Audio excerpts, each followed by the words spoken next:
Hello everyone, welcome back to our tax education series. Company salary 60,000 ఉంటుంది, కానీ bank account లో పడేది different గా ఉంటుంది. ఎప్పుడైనా ఆలోచించారా ఇలా డిఫరెంట్ ఎందుకు పడుతుందని? ఎందుకంటే సాలరీ అనేది సింగిల్ అమౌంట్ కాదు, దానిలో డిఫరెంట్ పార్ట్స్ అనేది ఉంటుంది. ఇప్పుడు సింపుల్ గా సాలరీ కాంపోనెంట్స్ గురించి మనం అర్థం చేసుకుందాం. వీడియో ఎండ్ వరకు చూడండి. First one, basic salary. Basic salary అంటే మీ సాలరీలో మెయిన్ పార్ట్.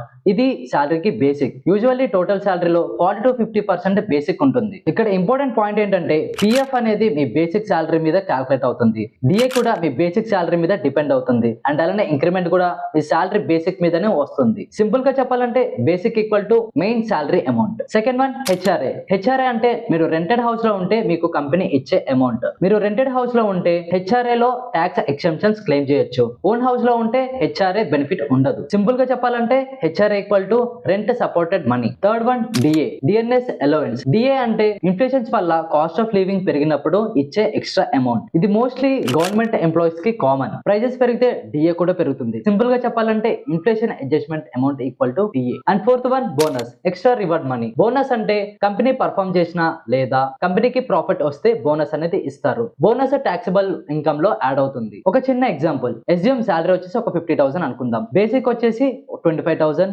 హెచ్ఆర్ఏ 10,000, డిఏ ఒక 5,000, అదర్ అలవెన్స్ వచ్చేసి ఒక 10,000. బోనస్ ఇయర్లీ సపరేట్ గా రావచ్చు. అండ్ ఫైనల్ పాయింట్ ఏంటంటే సాలరీ అనేది టోటల్ అమౌంట్ కాదు, డిఫరెంట్ పార్ట్స్ కలిపితేనే టోటల్ సాలరీ అవుతుంది. సాలరీ స్ట్రక్చర్ అర్థమవుతే ట్యాక్స్ ప్లానింగ్ కూడా అర్థమవుతుంది. ఈ వీడియో నచ్చితే లైక్ చేయండి, షేర్ చేయండి అండ్ మన జీకే ఛానల్ ని సబ్స్క్రైబ్ చేసుకోండి. Thank you. Have a good day.